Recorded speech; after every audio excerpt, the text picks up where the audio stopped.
pessoal, bem-vindos mais uma vez, dando continuidade ao nosso curso de Fisiologia Humana. A gente vai falar hoje sobre um assunto muito interessante, muito importante, que é o mecanismo que controla a respiração do nosso corpo, certo? Então, para a gente poder fazer os movimentos inspiratórios e expiratórios, a gente vai precisar de um conjunto de músculos específicos. Entre eles, o mais importante é o diafragma, que se localiza aqui abaixo dos nossos pulmões, e os músculos intercostais, que são os músculos que se localizam entre as nossas costelas, certo? E aí vem uma questão interessante, porque a respiração tem como foco produção de energia. E aí eu pergunto para vocês, se todo movimento muscular exige gasto de energia, como é que eu posso gastar energia para produzir? Parece um certo contrassenso, né? O que acontece é o seguinte, para que a gente possa respirar com máxima eficiência e gastar a menor energia possível, a gente tem um mecanismo que utiliza uma lei da física muito simples, chamada de lei de Boyle. Para quem estiver acompanhando aí no material, a lei de Boyle ela diz basicamente que se eu tiver uma temperatura constante, ou seja, uma condição isotérmica, isso significa que o volume e a pressão vão ser inversamente proporcionais, né? Então se eu aumento o volume, eu diminuo a pressão, se eu diminuo o volume, eu aumento a pressão, certo? Então, de acordo com a lei de Boyle, se eu tiver uma temperatura constante, pressão e volume serão inversamente proporcionais, né? E o que isso significa para a respiração? Isso significa que ao invés de eu ter que fazer força para soltar o ar e força para inspirar o ar, basta eu manipular o volume da minha caixa torácica. Então percebam que para você expirar, você não precisa necessariamente utilizar os músculos da boca, você não precisa soprar para você expirar. Da mesma maneira, para você inspirar, você não precisa forçar, né, aquele movimento de sucção para colocar o ar para dentro. Desde o começo do vídeo, por exemplo, eu estou respirando e até agora eu não precisei fazer força com a minha boca. A força vem daqui, ó, né, do músculo do diafragma e dos músculos intercostais, certo? Então vamos enxergar como que eles conseguem fazer essa manipulação para que a gente consiga colocar o ar dentro do corpo e depois expirar esse ar tendo um gasto mínimo de energia. Então vamos lá, olha aqui comigo. Então aqui eu fiz dois esqueminhas, né, que vão representar para a gente a inspiração e a expiração, tá? Na inspiração a gente vai ter um aumento da caixa torácica e na expiração a gente vai ter uma diminuição dessa caixa torácica, certo? Quando a gente inspira, o que acontece é que a gente vai contrair ao mesmo tempo esses dois músculos, tanto o diafragma como os músculos intercostais, né? Da seguinte maneira, ó, o diafragma é esse músculo que está localizado, se localiza aqui abaixo do nosso pulmão, né? E na hora que você inspira, esse músculo contrai, certo? E aí vem uma pergunta para vocês. Quando eu contraio a musculatura do diafragma, o diafragma ele sobe ou ele desce? Pensem comigo, ó, vou fazer uma inspiração.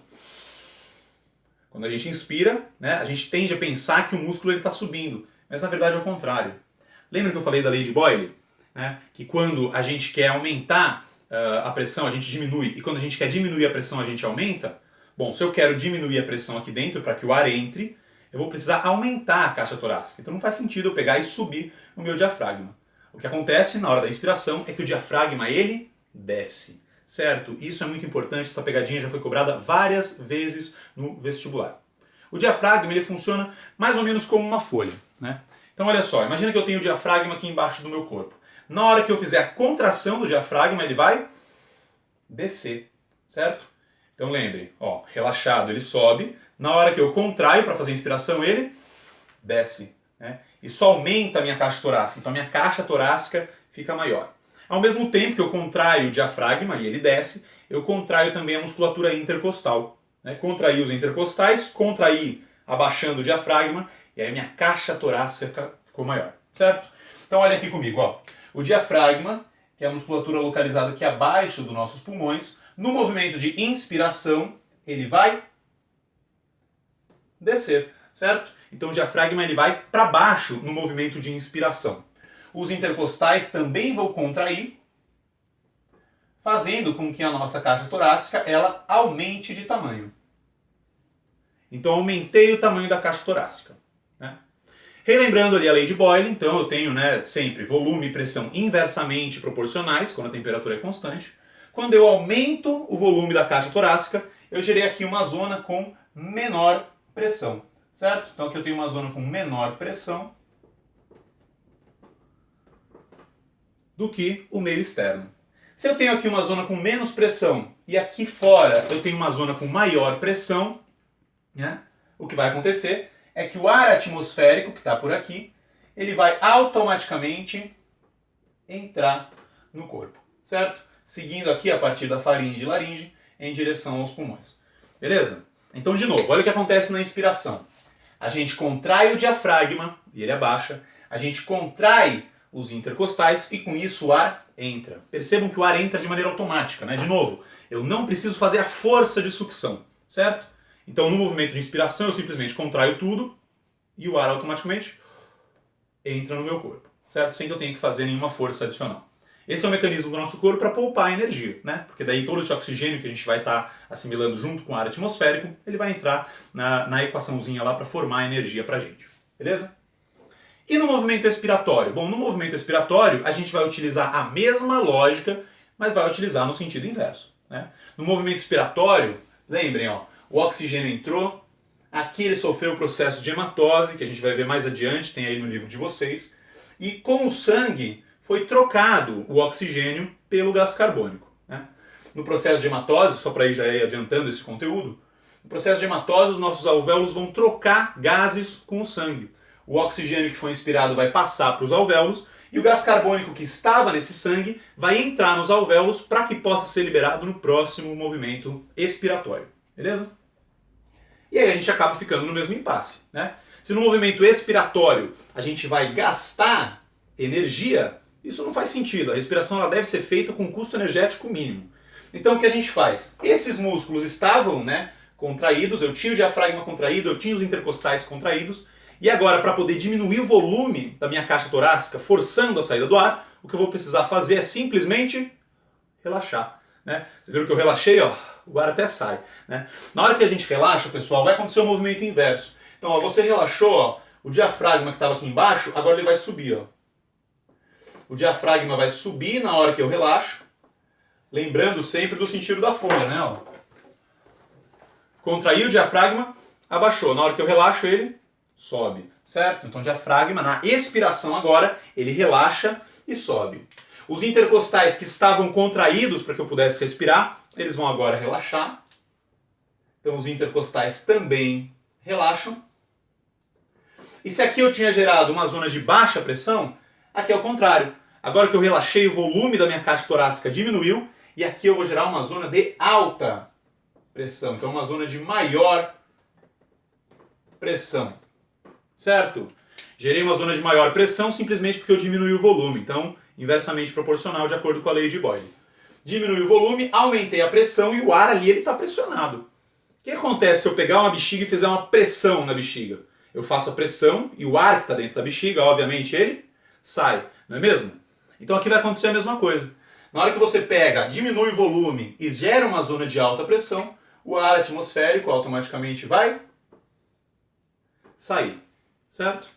Então, de novo, um mecanismo de poupar energia, né? Eu vou pegar todos os músculos que estavam contraídos e agora eu vou simplesmente relaxar eles. Na hora que eu relaxo todos eles juntos, automaticamente o ar sai. Beleza?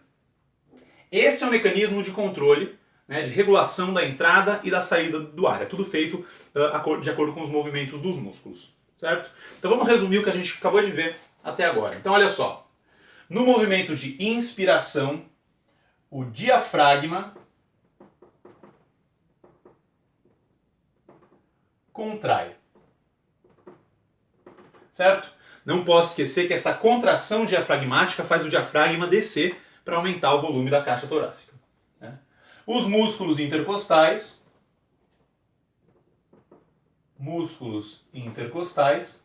também contraem.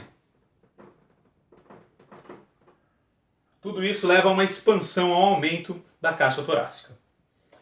E o ar, que estava agora fora do corpo, quando ele encontra uma zona de menor pressão, esse ar entra, certo?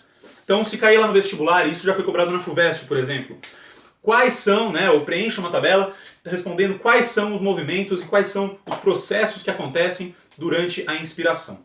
Então, os processos que acontecem durante a inspiração são contração do diafragma, contração da musculatura intercostal, né, aumento da caixa torácica e entrada do ar.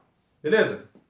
Ah, mas e se cair lá na FUVEST perguntando sobre o movimento expiratório? Bom, No movimento expiratório vai acontecer exatamente o contrário, né? No movimento expiratório, ó, o diafragma que estava contraído, agora ele vai relaxar. Então escrevam aí.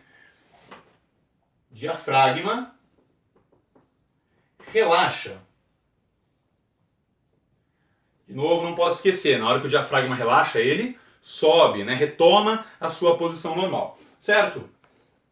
Os músculos intercostais, que também estavam contraídos, também vão relaxar. Então, músculos intercostais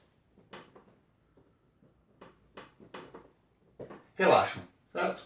Como consequência disso, eu diminuo o volume da caixa torácica. Se eu diminuo o volume da caixa torácica, lei de Boyle, diminuí o volume da caixa torácica, aumentei a pressão.